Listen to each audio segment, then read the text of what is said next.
आंध्र प्रदेश के विजाग डिस्ट्रिक्ट में LG company के एक प्लांट से स्टायरीन नामक गैस के रिसने से तकरीबन 1 दर्जन लोगों की मृत्यु हो गई और सैकड़ों लोगों को अस्पताल में भर्ती करवाना पड़ा। ये लोग वो थे जो उस एलजी केमिकल प्लांट के सराउंडिंग में जो गांव के रहने वाले थे, उन लोगों पर इस गैस के रिसाव के चलते इम्पैक्ट पड़ा और वो जो लोग थे उन्हें कुछ लोगों को अपने जीवन से हाथ धोना पड़ा, कुछ लोगों को हॉस्पिटल में एडमिट कराया गया है। इस इंसिडेंट के बाद एलजी कंपनी के खिलाफ भारतीय दंड संहिता की धारा 278, 284, 285, 337, 338 और 304 के तहत मामला दर्ज कर लिया गया। अब उधर से एलजी कंपनी की तरफ से भी एक स्टेटमेंट इशू हुआ है। उन्होंने भी मामले की जांच करने की बात कही है और जो पेशेंट्स हैं उनके ट्रीटमेंट की भी बात कही है। अब ये जो गैस रिसाव का मामला है, ऐसा नहीं है पहला मामला है। भारत में पहले भी ऐसे मामले हुए हैं और भोपाल गैस लीक ट्रेजेडी, जो कि दुनिया की सबसे भयंकरतम गैस लीक ट्रेजेडी हम कह सकते हैं, थी। और उसमें एक्चुअल में उस केस को अगर देखा जाए तो उस समय की सरकारों का भी बड़ा रोल रहा है कि जो एंडरसन नामक व्यक्ति उस कंपनी का मालिक था,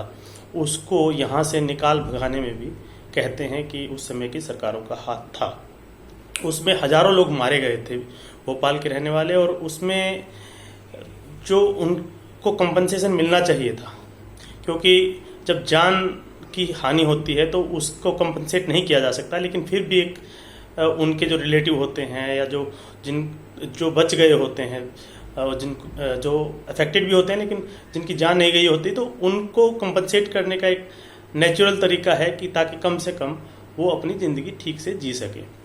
और उस केस में सही से न्याय नहीं हुआ। उसके बाद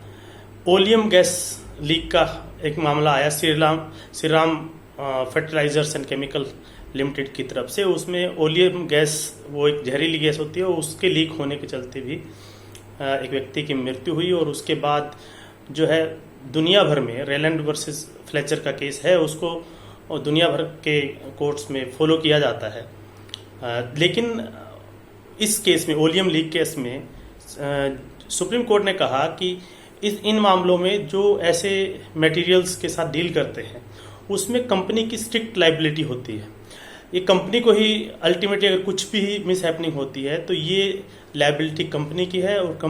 कंपनी उसके लिए कंपनसेट करेगी। और उसमें उन्होंने कहा कि जैसे रेलैंड वर्सेस फ्लेचर का मामला है, अगर ब्रिटिश जो कोर्ट्स हैं अपने मामले को, क्योंकि पिछले 100 सालों में टेक्नोलॉजी में बहुत बदलाव आया है, उसके चलते अगर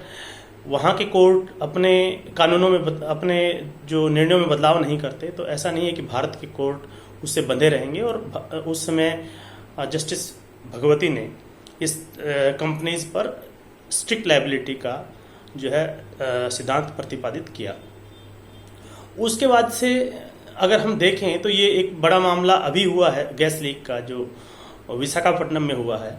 इसमें अगर हम कानून के तरफ से देखें तो सबसे पहले तो संविधान क्या कहता है। संविधान में आर्टिकल 21 जो है वो केवल सिंपल सा आर्टिकल लगता है, लेकिन वो कहता है कि no one can be deprived of personal liberty and life without procedure established by law. लेकिन मेनका गांधी के केस के बाद इस अनुच्छेद को बहुत विस्तृत जो है किया गया है, और इसमें राइट टू लाइफ में right to healthy air, right to life तो है ही है, उसमें इन्वायरमेंट से संबंधित और बहुत से उसमें प्रिंसिपल जो है इंक्लूड किए गए हैं। और इसी के चलते जब कभी भी कुछ इस तरह की घटना होती है तो वो जब हाई कोर्ट में 226 के तहत और सुप्रीम कोर्ट में आर्टिकल 32 के तहत जब रिट फाइल करते हैं तो उसमें आर्टिकल 21 का जो वोलेशन ही होता है, और उसी को लेकर के कोर्ट में कंपनी या सरकार को लाया जाता है।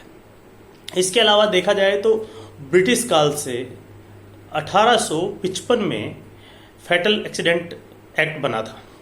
यानी कि आज से करीबन 170 साल पहले वो एक्ट बन गया था। उसमें जो लोग अफेक्टेड होते हैं फैटल एक्सीडेंट से,